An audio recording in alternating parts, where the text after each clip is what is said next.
Totoo yan, eto sabi pa dito ni ano, tapos yung mga reklamador talaga, yung mga negosyanteng ayaw nila bumaba ang kita nila. Bibili na nga lang sa kahit saan.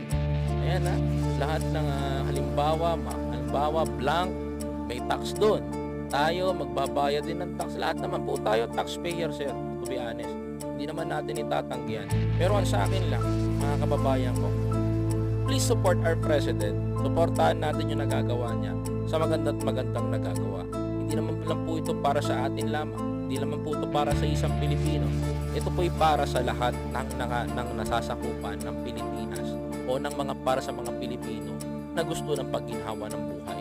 Mga kapatid, kung dumating man yung punto na makarinig kayo ng negatibo, huwag po kayong padadala dahil tandaan nyo, makakalaban at makakalaban talaga ni Pangulong Bongbong Marcos ang mga huli